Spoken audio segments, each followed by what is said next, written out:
So today I'm interviewing CJ Stout, and why don't you introduce yourself? Tell us a little bit about who you are.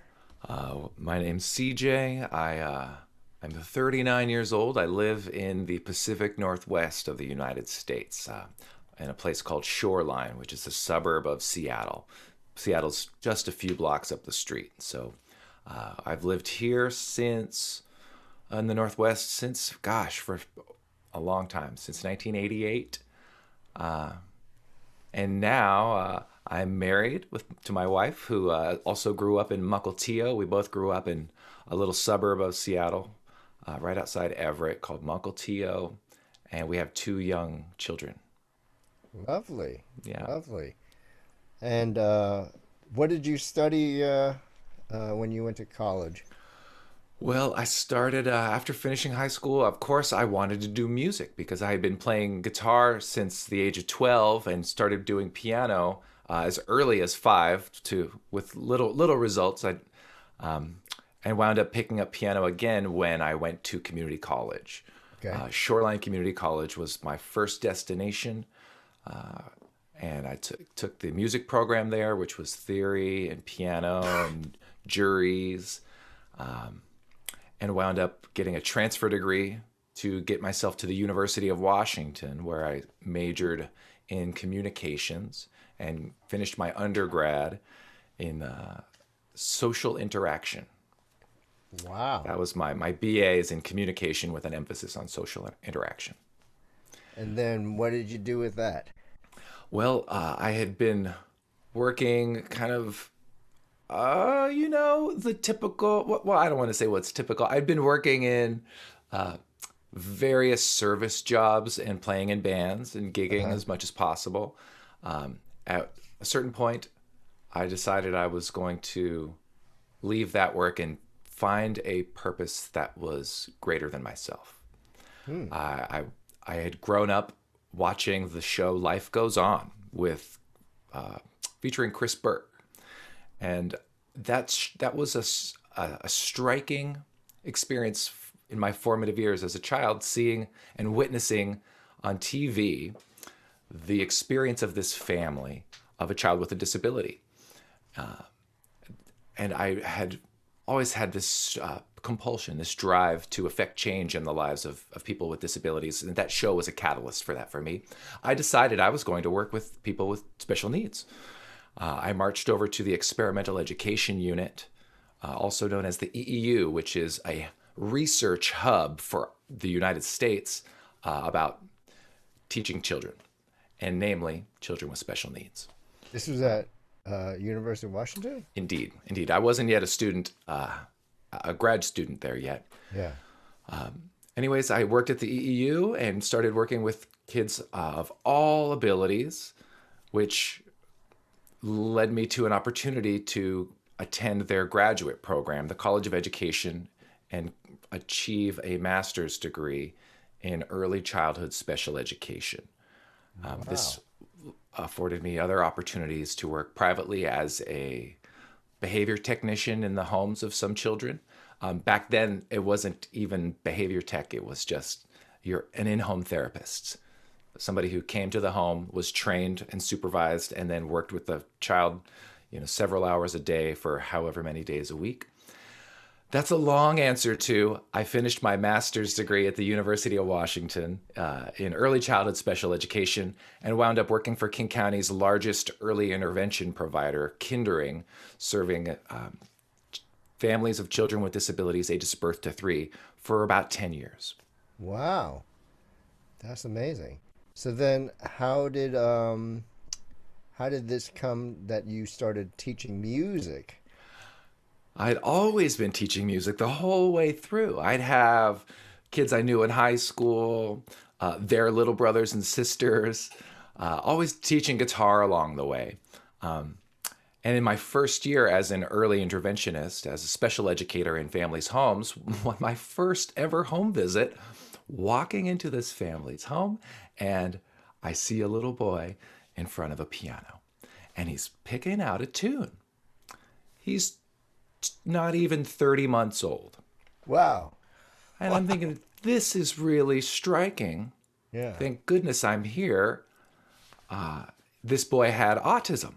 Okay. He had a formal diagnosis of ASD, autism spectrum disorder.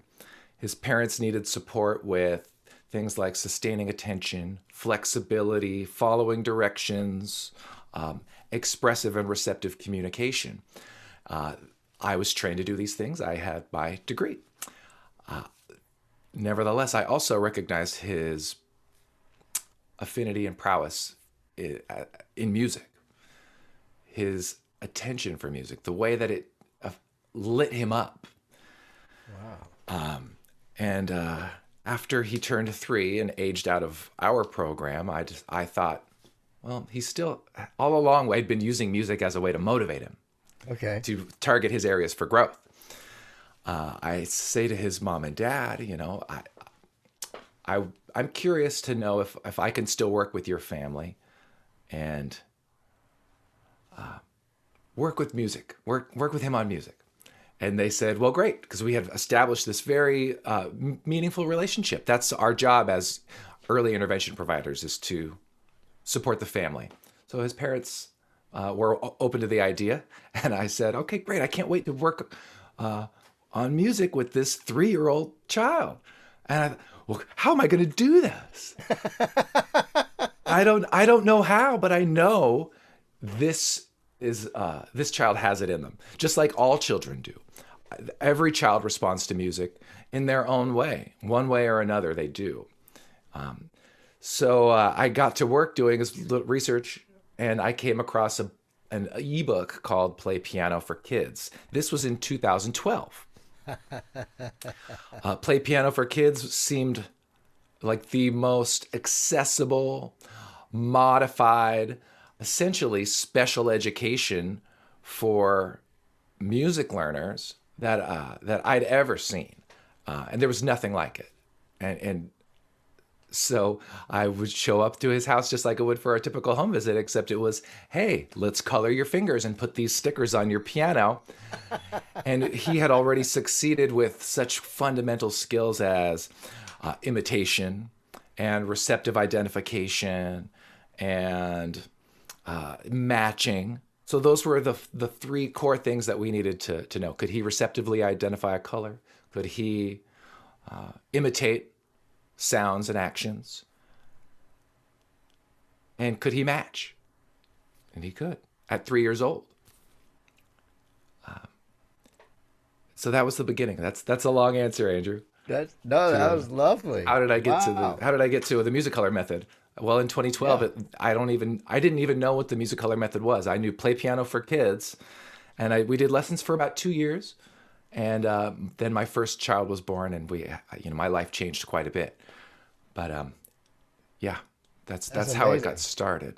Well, back in 2012, it wasn't called the music color method yet because it was just, oh, this thing that we are doing here in Brooklyn.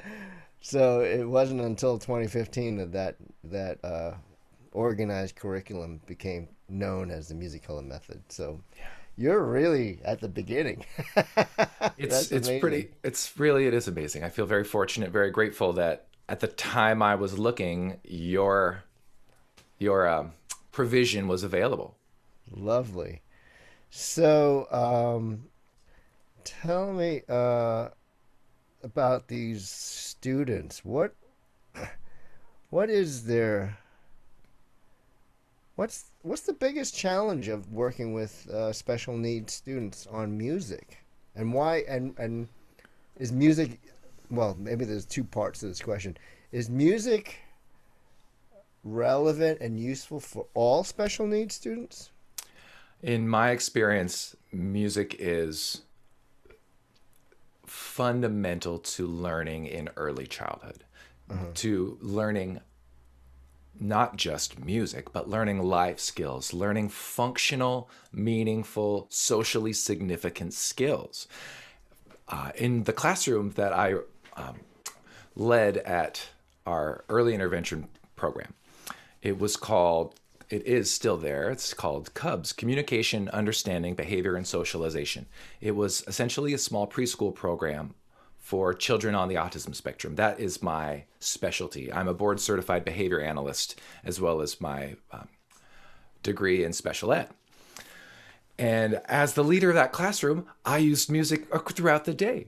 When we did circle time, we'd have the ukulele and we'd sing Itsy Bitsy Spider. Whenever there was a transition and we would go from our classroom to go climbing or play in the motor gym, I would use the melodica and play a melody and through this little melody horn. And nothing elicited and evoked the attention of young children more than music. Even something as fundamental as a bell, going, having the happy apple and playing and spinning it around was so effective at yielding attention.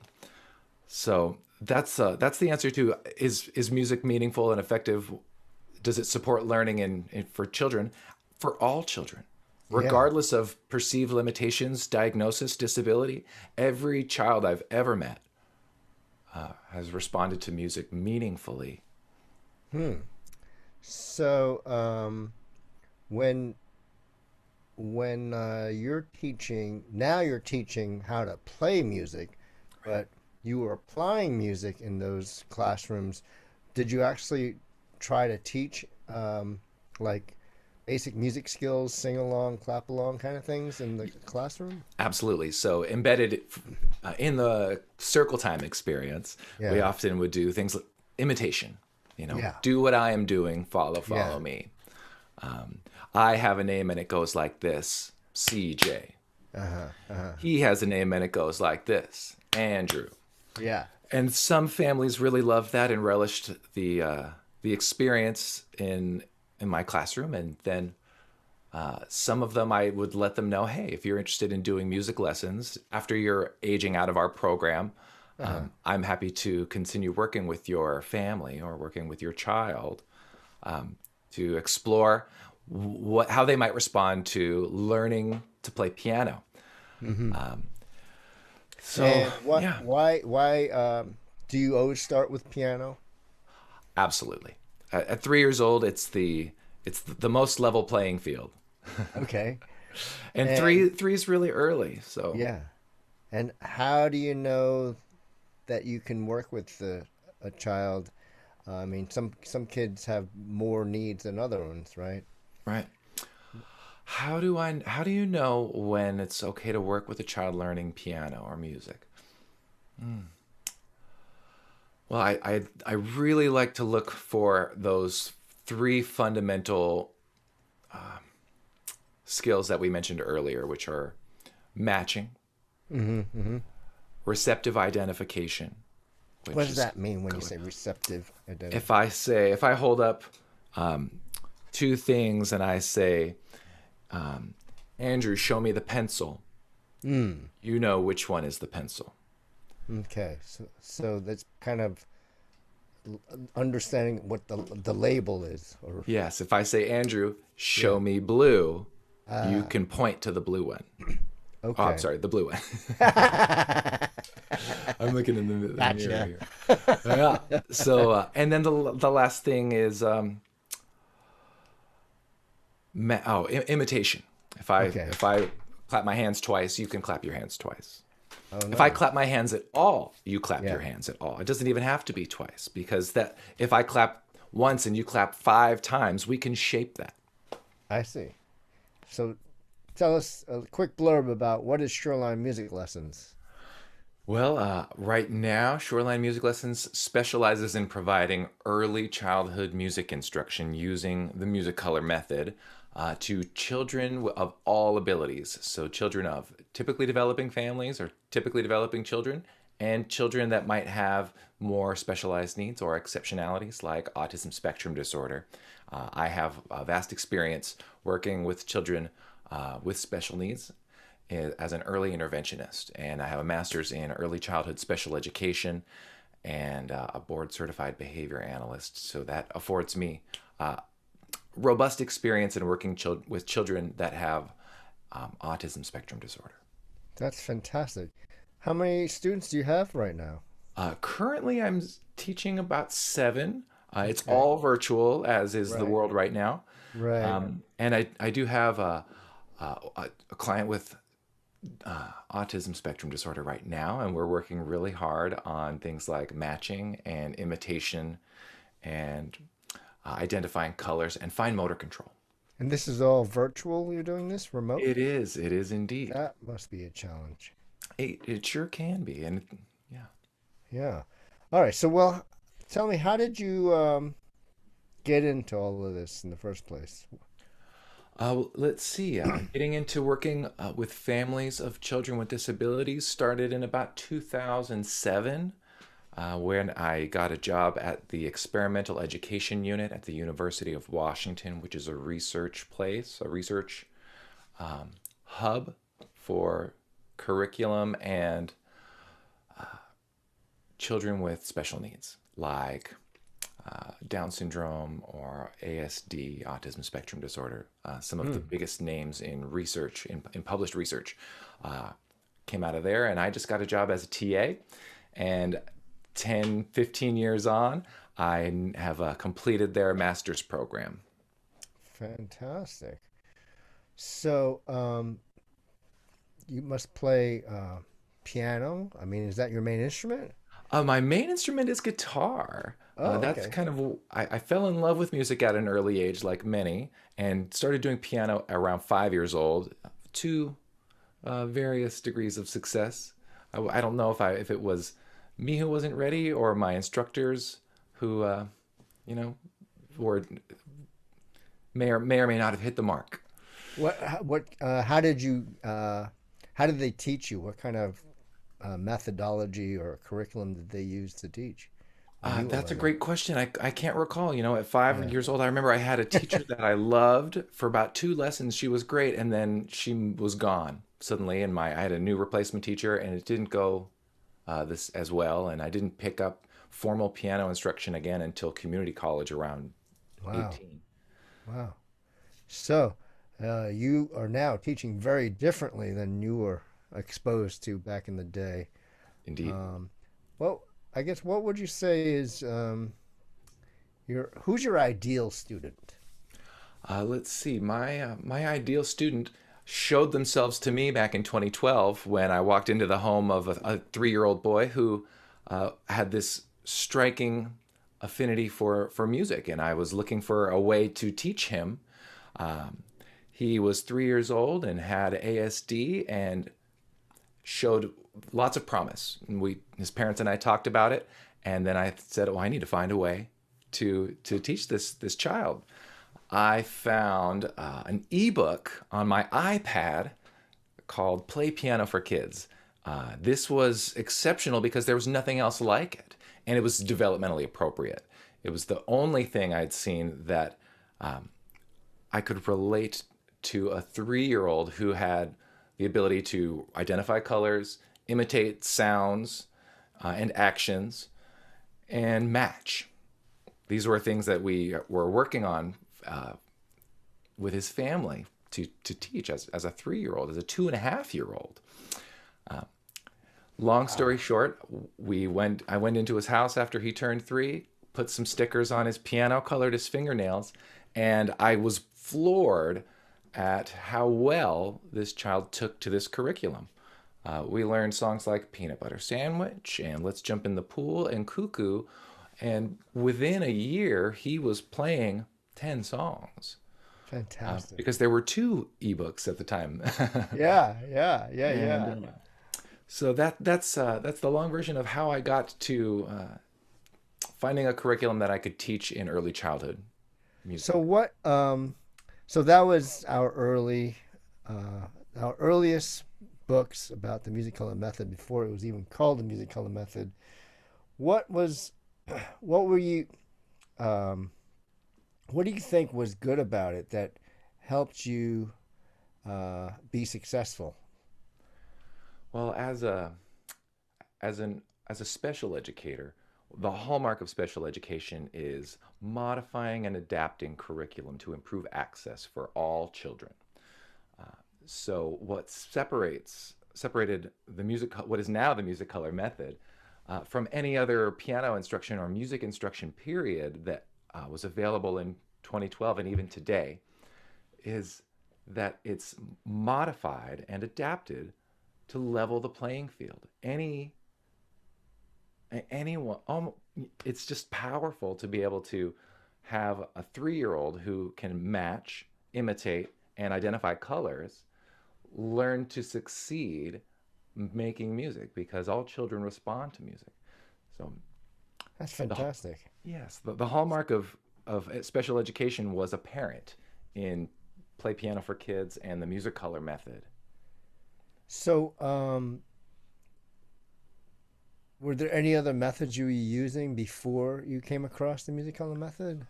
For piano instruction, the thing I had some experience personally with and that I tried concurrently with music color method was dozen a day. Oh, okay. Kids Those some exercise books, right? exercise books that were simple, and but the teaching the fundamentals of using all 10 fingers at the same time, um, really making it accessible to a child without the need for robust overt instruction. There's an intuition, an intuitive universal design piece to the music color method that makes it easy for a child to say, oh, I put my red finger on the red key, rather than me saying, okay, this is your first finger and here's the C and it's this ledger line, on and on. um, So, does this work for older students as well? I do have children that are 10 plus that have been working in the music color method for a little while. And what I'm seeing in these children is a persistence with problem solving. That's what I love about the music color method, is because it's accessible, the level of challenge is in just the right spot that they're able to persist, because fine motor control can be really tough. And so I'm seeing persistence in, okay, I'm going to get my green finger, which is my ring finger, which is hard to isolate, and persist until it gets there, until I can use just that finger on the green key. And so yes, I'm seeing results in children that are school age, and them showing gains with persistence, with sustaining attention, and reduced latency response times. Meaning, if I say, let's use your red finger on the red key, well, that could take some time on our first lesson, but 5 lessons in, I can ask them to use their red finger on both hands and they'll be able to respond. So, are these children typically able to take other lessons from other music teachers who don't have the music color method? You know, I've not come across any exceptional children or families of these children that have experience with uh, other curricula or other instructors, other music schools. Um, and I'm not sure why, but I do believe that what Shoreline Music Color, or I'm sorry, what Shoreline Music Lessons offers via the music color method is exceptional, is uncommon, and affords families an opportunity to see that their child has access. Right. Oh, that's awesome. So they don't have to be a prodigy or some little Mozart to work with you. No, no. If they can recognize colors, imitate, Yeah. we're in a good place. So would you work with families outside of the Seattle area? Like, because everything's remote nowadays, um, are you open to working with people from afar, even I internationally? indeed, I certainly am. In fact, most of my clientele is not immediately available. So I've got all my lessons via Zoom right now, Uh-huh. and some of my families are 15, 20 miles away. But what works virtually for somebody 20 miles away is the same as 200 miles away. So that's an interesting thing. How are you able to reach these children who, especially these ones with special needs, through the remote screen? Are you doing something special for that? Two things that I feel make my virtual instruction exceptional beyond just in addition to the music color method, I'll say, is using a pretty robust virtual software called OBS. It's open broadcast software, and it allows me to illustrate even further some of the supports and adaptations that a child might need. Hmm. Let's say we're learning the first song in the music color method, Peanut Butter Sandwich, Mm-hmm. and I'm asking a child to use their right hand. I can use this software and say, here's your right hand, and it's on the Oh, right side of the screen. that's awesome. As necessary, I can also have the music populate in the window, but I try to keep things as visually concise as possible and not overwhelming or just too distracting.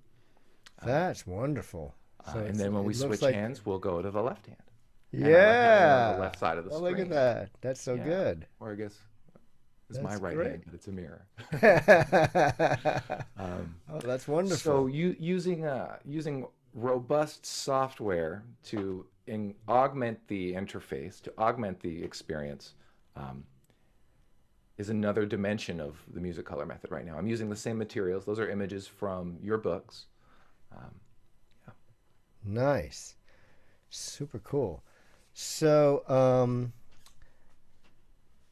if somebody came to you and said, "My child's showing some interest," um, what do they need to work with you? What do they?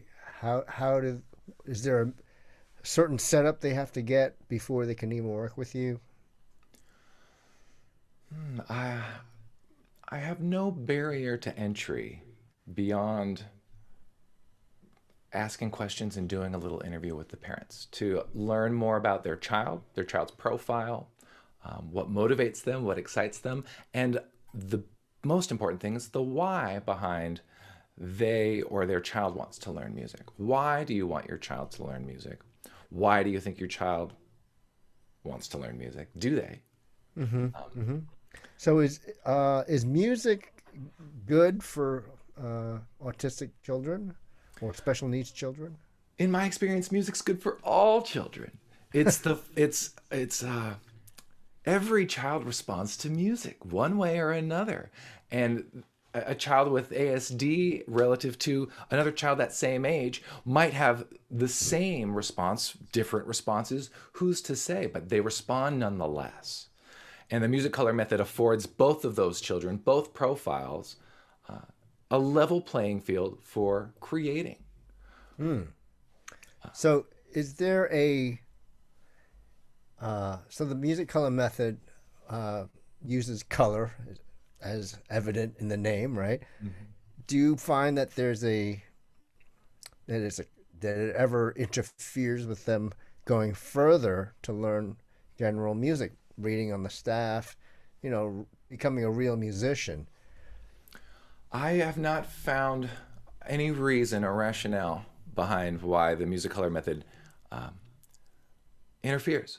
In fact, I think of it as it's the springboard towards that by increasing access, leveling the playing field, and giving these kids what's more important than anything is a meaningful emotional experience. Hmm. I'm not so concerned with what they're learning, but more about how they feel when they're learning it. Because at the end of the day, what we all remember isn't what happened, but how we feel about what happened. And Wow. so if a child is showing a positive affective response throughout during a lesson, I don't have to be there in person to recognize that. I can monitor their affect through the camera, and if I'm seeing a coy smile, or if I'm seeing laughter, or if I'm seeing a sense of pride because they played a piece, you know, successfully, those are the takeaways that I believe resonate with a child more than, well, I learned to read the treble clef today, or I Yeah. could spell a three-letter word. Those are big wins for that child. That's tremendous success. But the bar by which I measure a child learning is their affect. Hmm. That's deep. So, is there any kind of special needs that would not be that maybe you couldn't work with? Is there any kind of condition or situation that um, is just too hard or something? I think that I, I don't like to to to limit access. I like Hmm. having everybody available to knock on the door. The thing that I believe that most children, that all children, will struggle to overcome, that are interested in playing music, is the fine motor control piece. That's Mm. that's that's a challenge for a lot of children with that are learning occupational skills. Hmm. Occupational meaning their hands, their Mm. Hmm. limbs, having control of their body, Mm. and families that recognize the value in learning and refining those skills are grateful to have the musicolor method in their lives, because children that are interested in learning music get the opportunity to refine those skills abundantly Hmm. when learning their first song on the first day, and that it incorporates nearly every finger on one hand. We might focus on one or two fingers if that's more aligned with the child's profile and their needs. Right.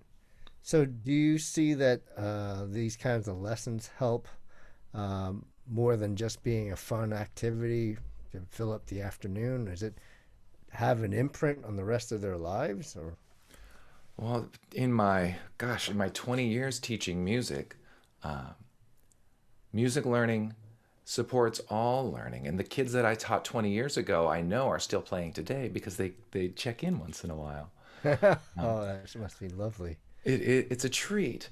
And today, in my work with children on the autism spectrum, the gains that I'm seeing, the gains that I recognize beyond their affective and emotional response, the life skills that I'm seeing are sustained attention. Having a child sit and participate in one to one, essentially one to one, maybe two to one instruction if their parents involved, and often they are. Sustaining attention to any activity for up to 30 minutes is a tremendous win, especially when it's novel. Right.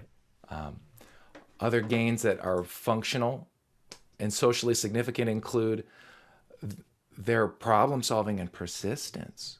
Can I Mm. can I encourage this child to make it through not just the first line but the whole song? And when I see that, it's such a win. There's persistence in problem solving is a lifelong skill, and that changes over time, what that means and what that looks like. But if we can foster that in a 3, 4, 5 year old, in a 12-year old, that's a win for everybody. That's awesome. So, I know you're you're unique in that you have the special education training. Is that Do you feel that other teachers need to have that to work successfully with the Musicolor method to teach children in general? It's not requisite, but it's certainly helpful.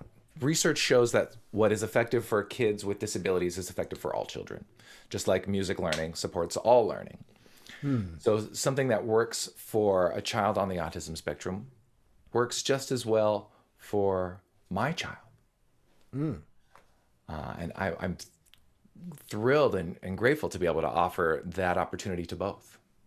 So you have your own kids. You're a dad. How old are your kids now?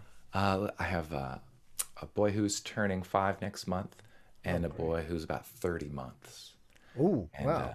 So are they learning music from dad with the musical the method? older, yes, the oldest is he's been playing since he was about 30 months. Wow. There's a short video of him on Shoreline Music Lessons website playing the first song. Oh, Um, nice. he's probably got he has a lot of songs that he has in his repertoire. Um, Walking the line between being dad and teacher, Yeah. we're all walking that line one somehow. Yeah. Yeah. Love it. Love it. So how do parents get in touch with you? What's the best way for them to find you? There's a contact form on Shoreline Music Lessons website. That's probably the easiest way. Drop Okay. me a line there, or book a call on the same website. Awesome. ShorelineMusicLessons.com. Indeed. So, is there anything that you feel like you want everybody to know in closing here, as like something that maybe a fun fact or a one more thing? I think in closing, if I was the take-home message that I'd like people to understand or to recognize is the power of music reveals itself every day. And in my classroom, working for King County's largest early intervention provider for over 10 years, I saw every child respond to sound. This was such a powerful observation that I used music abundantly throughout the day in all aspects of the classroom and home programming. I was so compelled by this that I offered it to many families after their child aged out of my program at the center. And so many years on, I feel so strongly about not just the need to teach music in early childhood, but that the music color method is the way to do it, that I left my career of 10 years to bring this to families, to children of all abilities that wish to affect change in their lives, in their own lives, in their families' lives. And I feel compelled to bring that. Wow, that's fantastic. Well, thank you so much, CJ. This was so great, and I hope great things are happening, coming towards your way, and we'll be sharing this with all of our friends and family, and hopefully new customers for you. Well, I hope so. And thanks for your time, Andrew. Thanks for All the right. opportunity. Thanks, CJ.